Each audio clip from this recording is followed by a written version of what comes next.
Hey there, football fanatics. Let's talk about the madness that is the College Football Playoff, CFP, rankings. Because apparently, someone on the committee must have been sleeping through the season. Buckle up, grab your favorite snacks, and let's dive into why the inclusion of Indiana in the playoff picture is about as logical as using a plastic fork to eat soup. It's time for some serious analysis and plenty of jokes, because why not? Indiana's shameless CFP campaign. Are we kidding? Alright, let's set the scene. It's a cold December night. You're sitting by the fire, cozy and warm, just trying to enjoy some football. And then, out of nowhere, a bombshell drops. The college football playoff rankings come out. And there they are. Indiana is in the conversation. Yes, Indiana, the team with the easiest schedule in all of college football, is somehow in the playoff discussion. Now, before you grab your pitchforks and torches, hear me out. I'm all for underdogs, but Indiana in the CFP? Come on, they've had a nice season. No doubt, but let's get real for a second. This team has no wins against ranked teams. Zero. Zip. Zilch. Nada. Yet, here they are, potentially locking up a playoff spot, while other teams with legitimate wins are sitting at home wondering what went wrong. The data points dilemma. What are we doing here? Let's talk about data points. Ward Manuel, the CFP Selection Committee chairman, made an infamous statement during championship week. According to Manuel, teams that aren't playing this week, like Ole Miss, for example, will get no adjustments to their rankings. His reasoning? They don't have another data point. Obviously. Excuse me? No data points? So, when Georgia beats Texas in the SEC championship and Ole Miss beats the ever-living daylights out of whoever dares to challenge them, that doesn't count as data, I guess. In Manuel's world, beating the number 2 team in the country and dominating the SEC doesn't deserve a second glance. But Indiana, with all of one loss, somehow gets in? Let's face it, if this is the logic we're going with, the CFP needs a total overhaul. Don't get me wrong, I love an upset as much as the next guy. But come on, this is madness. The Hoosiers. How did we get here?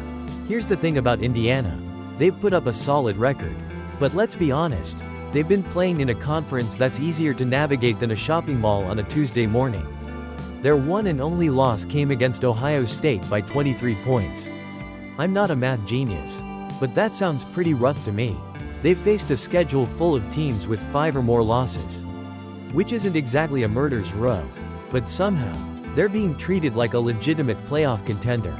If we're rewarding teams for beating up on inferior competition, then why not throw Army into the playoff mix? They're cruising through the American Athletic Conference, with an average win margin of 17 points per game. Sure, their only loss was a blowout to Notre Dame. But hey, that's better than some teams in the CFP conversation, right? But, of course, Army doesn't play in a prestigious conference like the Big Ten. So, I guess they're not good enough to be in the playoff mix, even though their resume is way stronger than Indiana's.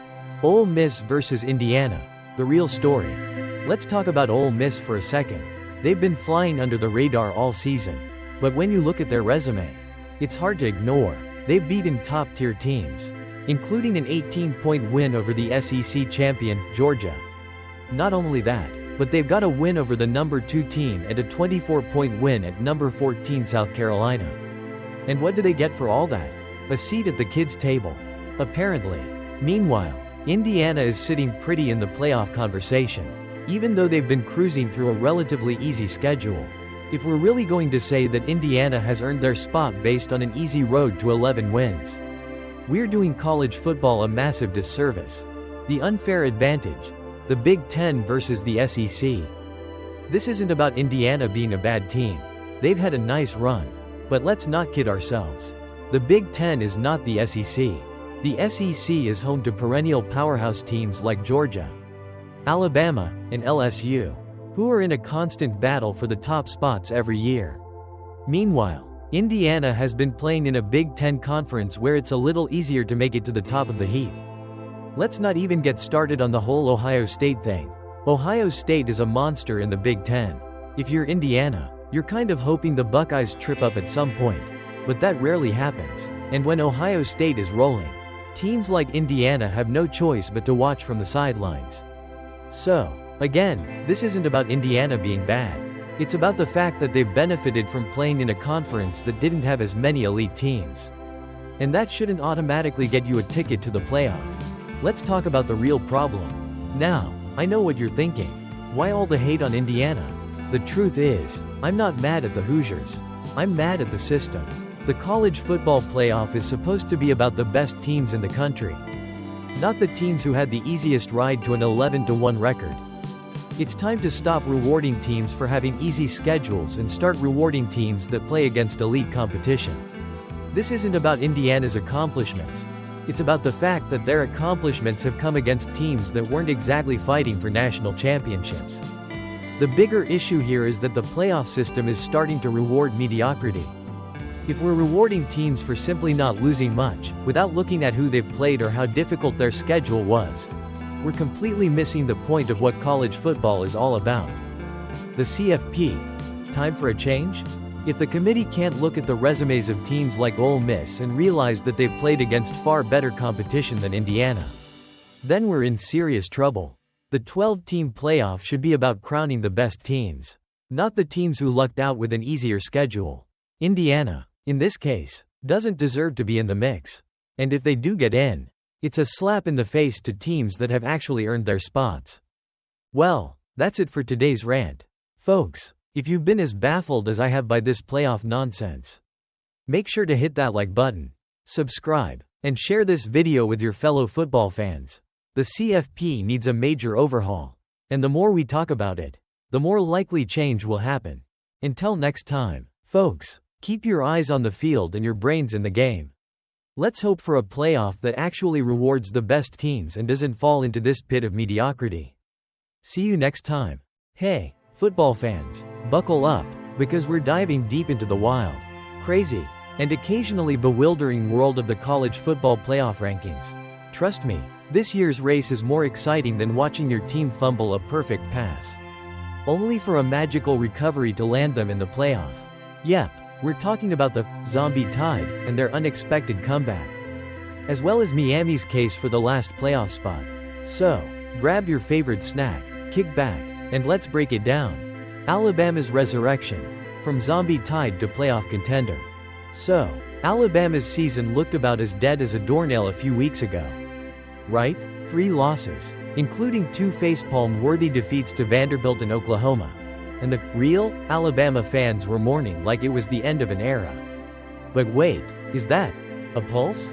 That's right, folks, the Crimson Tide are back from the dead, and they've crawled up to number 11 in the college football playoff rankings, overtaking Miami.